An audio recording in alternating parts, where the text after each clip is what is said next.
In the first half of 2025, roughly 212,000 women left the workforce. That was the largest mid-year exit in more than 40 years. And most of them didn't plan it.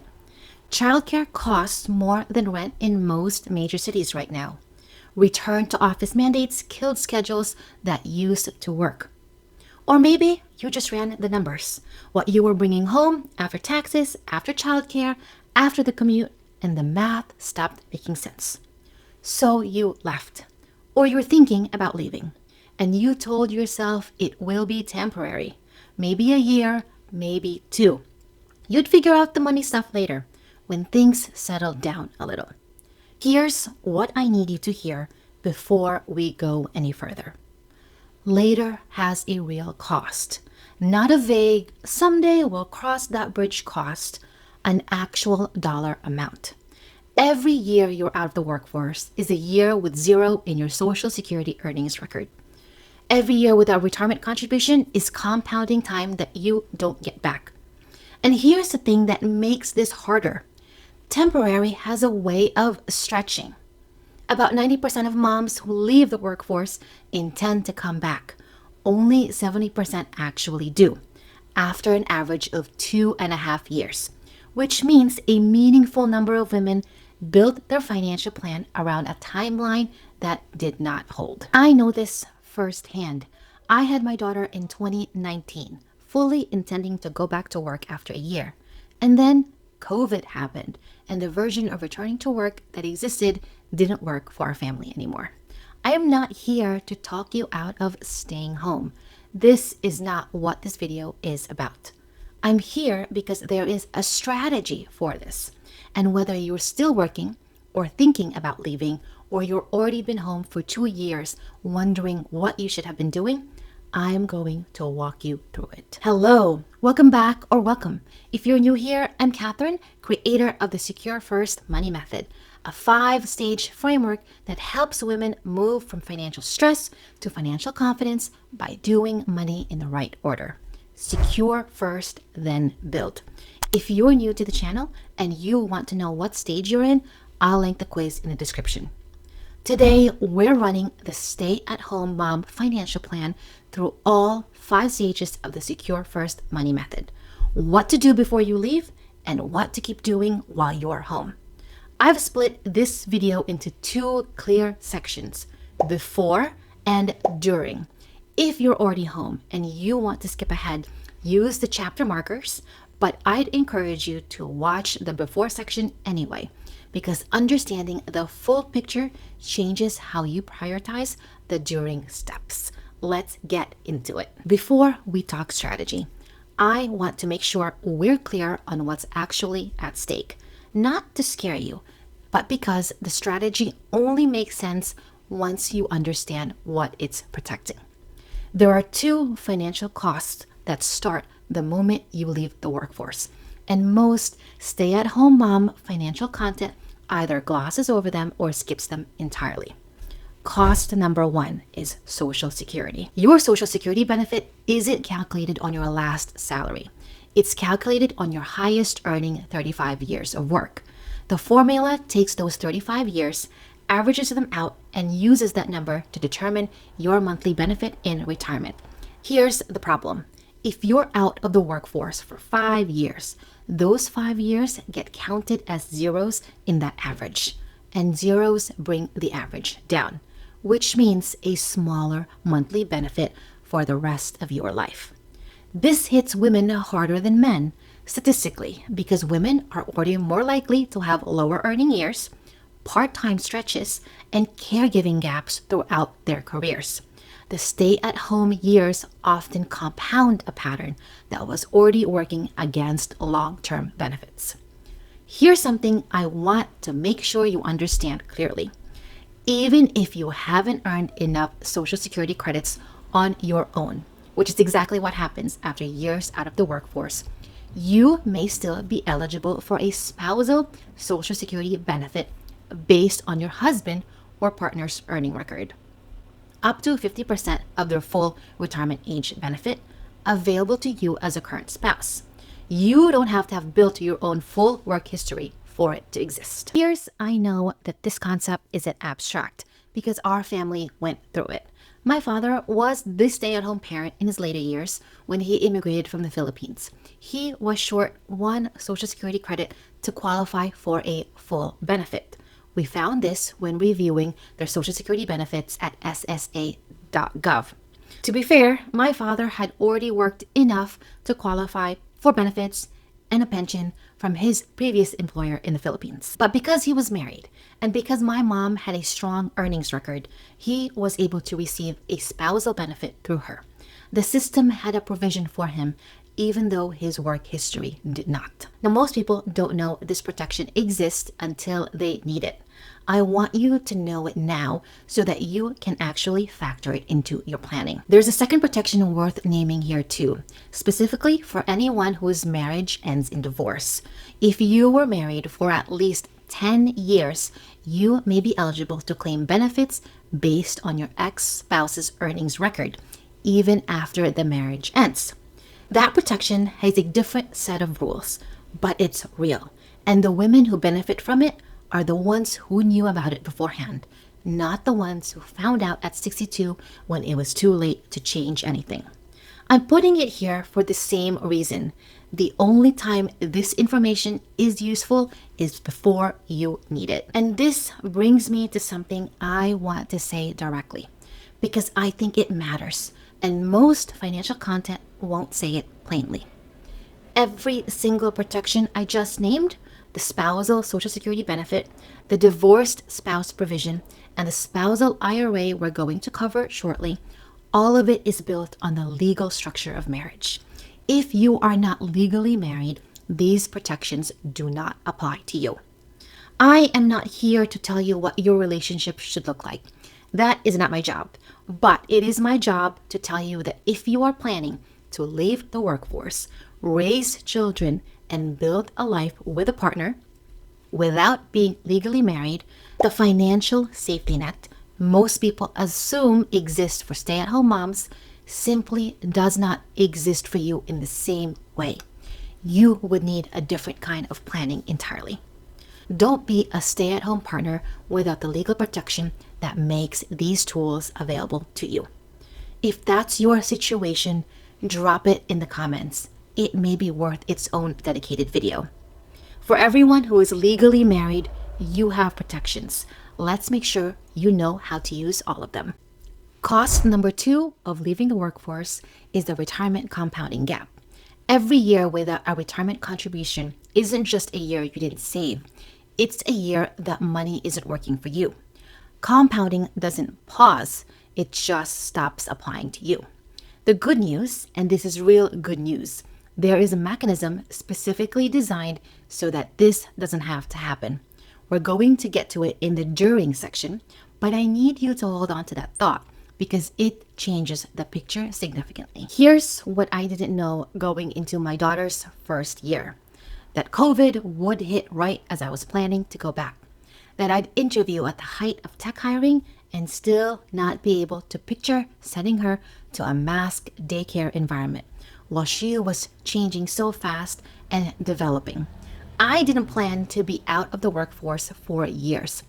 Nobody plans for a pandemic, a second child, a diagnosis, or a parent who needs care. But those are exactly the circumstances that turn a year off into something much longer. The reason I was okay when my plan changed wasn't that I predicted it.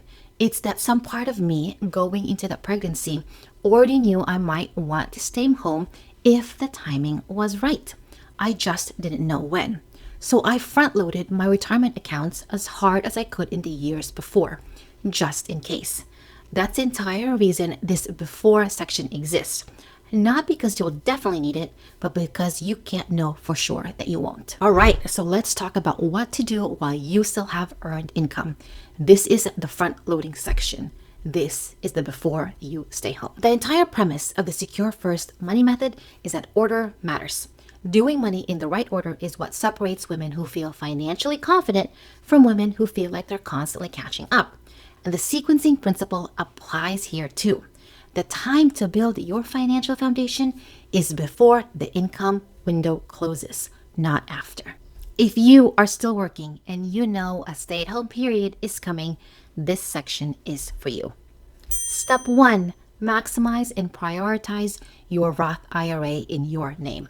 Right now, in 2026, the Roth IRA contribution limit is $7,500 a year if you're under 50 and $8,600 if you're 50 or older.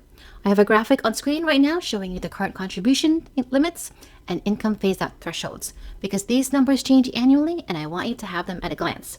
For the most current year's limits, always check irs.gov directly. Your Roth IRA is yours. It's not a joint account. It's not your household. It's yours. It grows tax-free. It belongs to you regardless of what happens in your marriage or your career.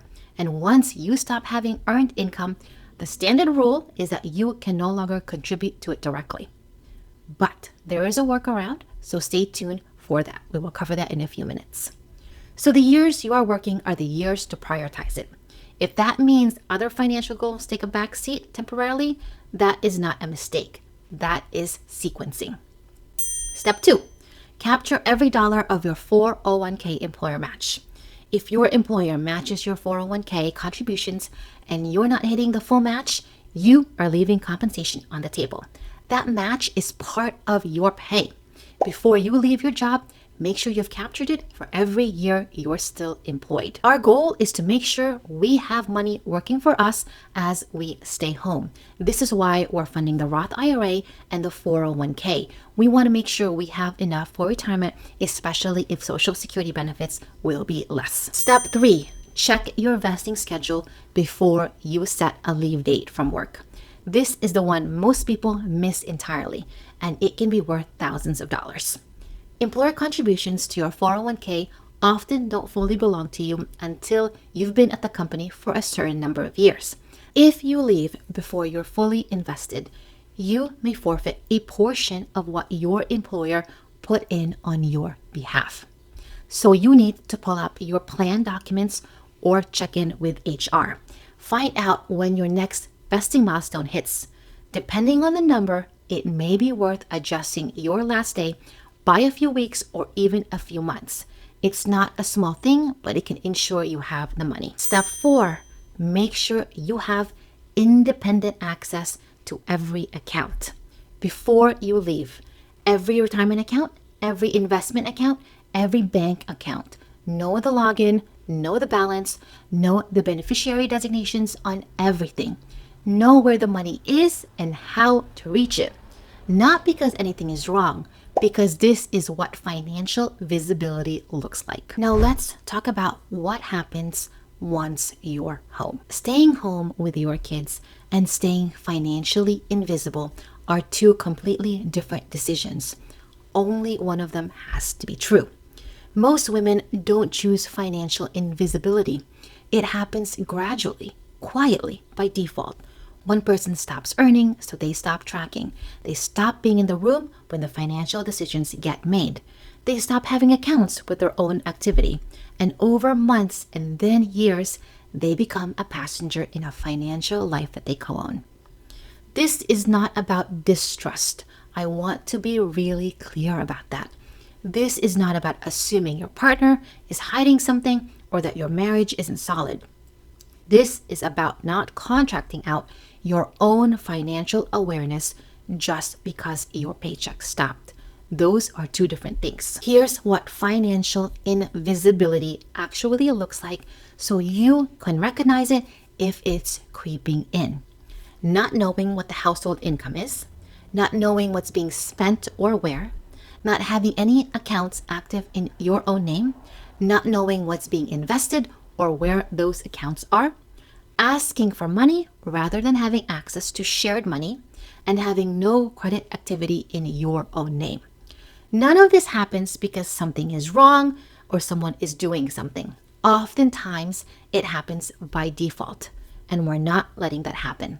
Here are the concrete steps you'll need to take during your stay-at-home period. Stage 1 of the Secure First Money Method is secure, the foundation. Know what's coming in and going out. This principle does not pause because your paycheck did. Know your household income, what your partner earns, what comes in from any other source. Know your fixed expenses, your variable spending, what's going into investments, and which accounts. This is not your partner's job to report to you. This is your shared financial life, and you are a co-architect of it. The practical version of this: set a monthly money date. Same day, every month, 30 minutes, both of you at the table. You review the accounts together. You look at what came in, what went out, what's invested. Not because you're checking up on anyone, because you are co-managing a household, and this is how co-managers operate. Now, in a lot of partnerships, one person might take on one duty because they have the capabilities or skills for it. Regardless of this situation, I want you to be in the know. If this feels uncomfortable to propose, I'd invite you to ask yourself why, and whether the discomfort belongs to you or to a story you've absorbed about whose job the money is. Spoiler alert, it's your job too. During step 2, keep accounts in your own name active. Stage 2 is simplify. Clear the clutter so that you can see your money. And a part of keeping your financial picture clear is making sure you still have one. At minimum, while you're staying at home, a checking or savings account in your own name, and a credit card in your name with a small recurring charge on autopay, a streaming subscription, anything, so your credit history stays alive. Credit history requires activity to exist. A gap of years with no accounts in your name is a real and concrete cost when you go back to work, apply for anything, or need to establish financial independence quickly. It doesn't take much to prevent it. One account, one card, one small recurring charge, paid in full every month. That's it. Keep your credit history alive. During step 3, fund your spousal Roth IRA. This is the mechanism I alluded to earlier, and this is the one that changes everything about the I can't invest while I'm home because I don't have income assumption. A non-working spouse can contribute to a Roth IRA using the working spouse's earned income. You do not need your own paycheck. Your household will need to file taxes jointly, and your spouse needs to have enough earned income to cover the contribution, and you need to be within the income phase-out thresholds, which again are on screen right now. Many couples will qualify for this, so I want you to look into it. If you don't qualify for the Roth IRA because of your income, you can still do the traditional IRA. The good news about this account is that the contribution goes in your name. It is your retirement account. It can grow tax-free or tax-deferred, and it keeps your retirement savings building during the years you're not home, not waiting until you go back to work. I have an entire video dedicated to exactly how this works, the mechanics, how to open it, what to invest in. It's called the Spousal IRA Explained, Retirement Security for Stay-at-Home Moms, and I'll link it in the description and in the cards. Watch that video after this. The limit right now for the IRA is $7,500 a year for those under 50. That's roughly $625 a month or $144 a week. If that's not possible right now, whatever you can contribute still matters. Compound interest doesn't care how you got there, it cares how long you've been there. And here's the thing, you don't have to max it out to $7,500 a year, but you do have to start contributing. Start with what the household can afford, but make it part of the budget and prioritize it before other spending. Contributing to your own Roth IRA is also a win-win for your household. Both you and your partner can benefit from a larger retirement nest egg. During step 4, have your own spending money with no justification required. Stage 4 of the Secure First Money Method is design, intentional choices, not reactive ones. And inside a single income household, this stage still applies, maybe more than anywhere else. There should be an amount, whatever your household can genuinely support, that is yours to spend without a discussion, without a budget meeting, without asking. Not a large amount necessarily. The amount matters less than the principle.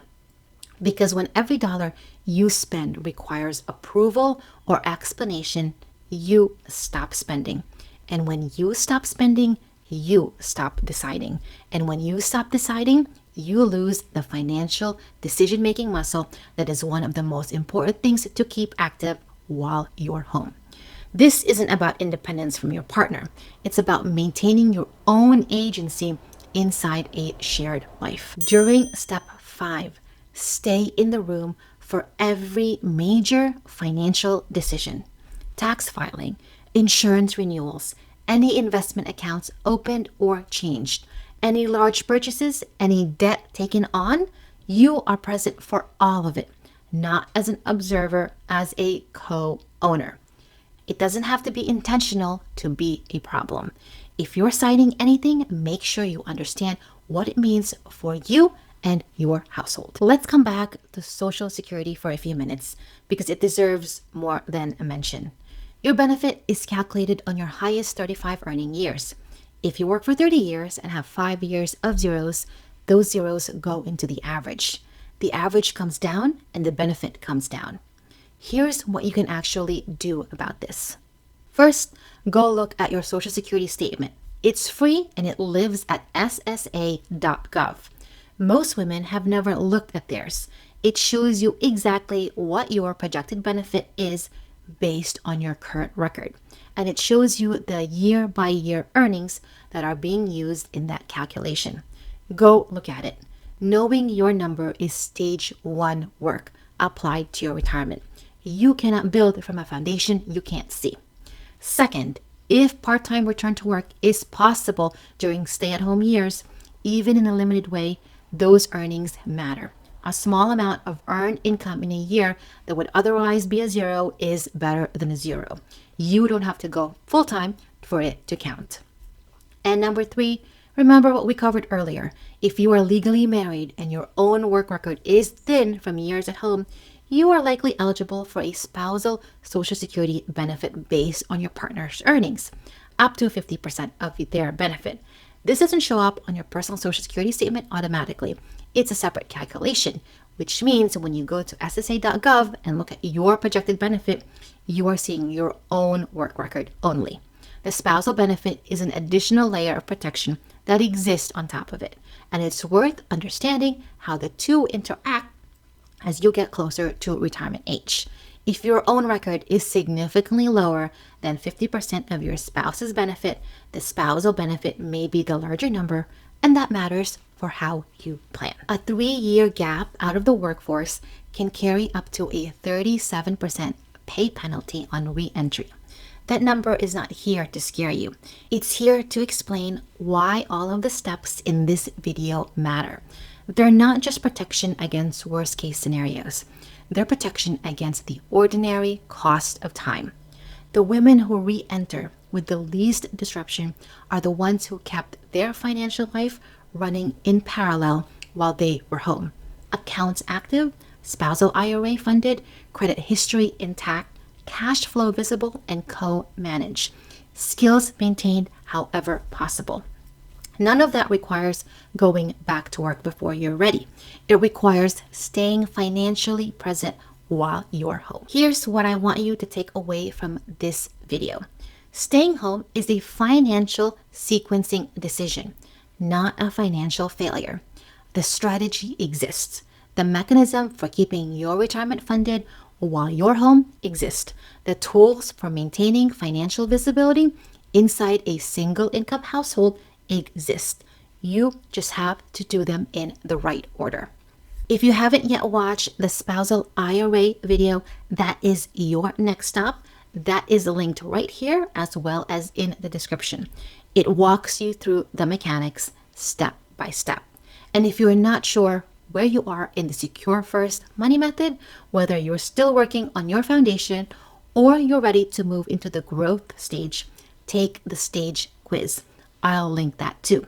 It takes about 2 minutes and I'll tell you exactly where to focus. If this video was useful, share it with a mom who's in the decision phase right now. And if you want more money content like this, don't forget to subscribe to Sisters for Financial Independence. Thank you so much for tuning in, and I will see you in the next video. Bye.